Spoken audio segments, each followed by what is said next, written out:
چکھا تک نہیں کہ کون سا میٹھا ہے کون سا کڑوا ہے، اور خوالی کی ذمہ داری لگائی ہے وہ بتا دو۔ اللہ کا ڈر، اللہ کا تقوی اس کے دل میں تھا تو اللہ کیسی عزتوں سے نوازتا ہے۔ یہ سردار وڈیرا اپنے گھر گیا، اپنی بیوی اور بیٹی سے مشورہ کیا کہ میں نے اتنا پاک باز اور اعلیٰ افضل نوجوان نہیں دیکھا، میرا دل کرتا ہے کہ میں اپنی لخت جگر کی شادی اس سے کرتا۔ آج ہماری کیا حالت ہے؟ ہم رشتہ دیکھنے کے لیے یہ نہیں دیکھتے یہ نمازی بھی ہے، اس کا خاندان نمازی بھی ہے، نیک بھی ہے، مگر آج کیا حالت ہے؟ صف اول کے نمازی حاجی صاحب وڈیرے، جب نکاح کی بات چلتی ہے وہ بد وقت بد نصیب جو اپنے دل کا ٹکڑا پال پوس کے تیرے ہاتھ میں دے رہا ہے، وہ اپنے گھر میں اس کے علاوہ اس نے چھوڑا کیا ہے؟ مگر بدبختی اور بد نصیبی ہمارے ساتھ آج تک نہیں چھوڑ رہی۔ ہم پوچھتے ہیں بیٹی تو دو ہوئے، اس کے ساتھ کیا دے؟ اللہ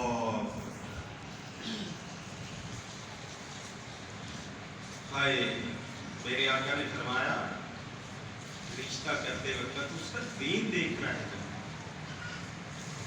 اللہ، اب رشتہ ہو جاتا ہے مبارک، اللہ ان کو ایک بیٹا دیتے ہیں عبداللہ بن مبارک۔ ان کی شان اور عظمت کا اندازہ اس بات سے لگائیں کہ ان کا ایک ہمسایہ اپنے مکان کو فروخت کر رہا ہے، مکان کی قیمت 10,000 دینار ہے، مگر اس نے لکھی ہے کہ میں نے اس مکان کی قیمت 20,000 دینار وصول کرنی ہے۔ پوچھنے والا پوچھتا ہے تیرا مکان تو 10,000 دینار کا ہے، 20,000؟ کہنے لگا 10,000 مکان کا ہے اور 10,000 یہ نہیں دیکھ رہا تجھے میں ہمسائیگی کس عظیم شخصیت کی دے رہا ہوں، عبداللہ بن مبارک کا تو ہمسایہ بن رہا ہے، اتنی اعلیٰ اور افضل ہمسائیگی تجھے دے رہا ہوں، 10,000 میرے مکان کی قیمت ہے اور 10,000 ان کے ہمسائیگی کی قیمت۔ تو یہی عبداللہ بن مبارک ایک دن اپنے گھر سے نکلے تو قریب ہی ایک مکان کے دروازے پہ لکھا ہوا تھا کہ میں نے اپنا مکان 6,000 دینار میں فروخت کرنا۔ حضرت عبداللہ بن مبارک نے اس کے دروازے کو کھٹکھایا، کہنے لگا بھائی اتنا قیمتی مکان ہے، اتنا سستا کیوں دے رہا ہے؟ کہنے لگا مجھے ایک مجبوری ہے، اس مجبوری کی بنیاد پہ میں مکان کو فروخت کر رہا ہوں۔ عبداللہ بن مبارک نے ہاتھ جوڑ کے کہا کہ مجھے خدا کے لیے معاف کر دینا، مجھے پتہ نہیں تھا تو میرا ہمسایہ ہے اور اتنا مجبور ہے، یہ پیسے لے لے، جب ضرورت پوری ہو جائے تو مجھے واپس کر دینا۔ اور میرے مسلمان بھائیوں، محمد عربی کا کلمہ پڑھنے والوں، صلی اللہ علیہ وسلم کا، آج ہمارے مسلمانوں کی حالت کیا ہے؟ ہم کسی کی مجبوری کا فائدہ اٹھانے میں دیر نہیں لگاتے، ہم تو ہمساؤں کو دکھ دیتے ہیں، تکلیفوں میں مبتلا کرتے ہیں، کہیں یہ جانا چھوڑے اور ہمیں دے دے۔ یہ مسلمان کے ساتھ مسلمان کی ہمدردی ہے جو ہمارے دلوں میں آتے، وہ تو غیر مسلم تھا۔ اور حضرت عبداللہ بن مبارک کہہ رہے ہیں بھائی میرا ہمسایہ ہے، مجھے پتہ نہیں چلا، مجھے اللہ کے معاف۔ جب انہوں نے مسلمانوں کے اخلاق کو دیکھا اسی غیر مسلم نے، تو اس کی آنکھوں میں آنسو ہے، کہنے لگا عبداللہ اپنے ہاتھ کو آگے بڑھائیں، اور کلمہ پڑھا تو مسلمان ہو گیا۔ کہنے لگا مجھے آج تک پتہ ہی نہیں چلا مسلمان اتنی شان اور عظمت والے۔ ہم بھی مسلمان ہیں، ہم بھی مسلمان ہیں، ہمارے سینے عزت کی آگ سے جل رہے ہیں اور جلتے جلتے قبر میں اتر جائیں گے، مگر کچھ نہیں. کیا فائدہ؟ اپنی نیکیوں کو تباہ کرنے کے علاوہ کیا فائدہ؟ اگر میرا رب کسی کو عزت دینے پہ آ جائے، کل کائنات مل کر کے ایک رائی کے دانے برابر اس کی عزت میں کم نہیں، کبھی نہیں کر سکتی. اگر میرا رب کسی کو ذلیل کرنے پہ آ جائے، کل کائنات مل کے اس کو عزت نہیں دے سکتے. پھر حسد اور بغض کس کی؟ اگر تیرے بھائی کو رب نے دیا ہے تو تو بھی اس رب سے مانگ. آج ہماری مسلمان ہے زبانیں جھوٹ بولتے تھکتی نہیں، کان غیبت سنتے تھکتے ہی نہیں، اور کہتے ہیں ہم دعائیں کرتے ہیں، ہماری دعائیں قبول نہیں. میرے محترم بھائیوں، اگر دل میں تقویٰ ہوگا، رزق حلال کھائیں گے. ایک حرام کا لقمہ کھانے والا 40 دن تک اس حرام کے لقمے کا اس کے وجود پہ اثر ہوگا. اور آج دیکھیں ہم دن رات اپنی اولادوں کو حرام کھلاتے ہیں، پھر کہتے ہیں کہ ہماری آخرت سور جائے، آخری وقت وہ ہمارا سہارا بن جائے. یہ نہیں ہو سکتا. یہ ساری ہماری ہاتھ میں ہاتھوں کی کمائی. میرے بھائیوں، جو اللہ سے ڈر جاتا ہے، اللہ تمہارے سامنے اسے کسے عزتوں سے نوازا. یہ دنیا کی عزت ہے، اور آخرت میں اللہ نے کیا ہے؟ اللہ فرماتے ہیں ان المتقین فی جنات وعیون. متقیوں کے لیے، پرہیزگاروں کے لیے، اللہ سے ڈرنے والوں کے لیے میں نے نعمتوں والی، بغات والی جنت تیار کی ہے. صحیح بخاری کی حدیث ہے، کائنات کے سردار نبی محمد رسول اللہ فرماتے ہیں کہ موسیٰ علیہ السلام نے اللہ سے دعا کی کہ اللہ سب سے کم جنت جو ہے وہ کس کو ملے گی، کتنی ملے گی؟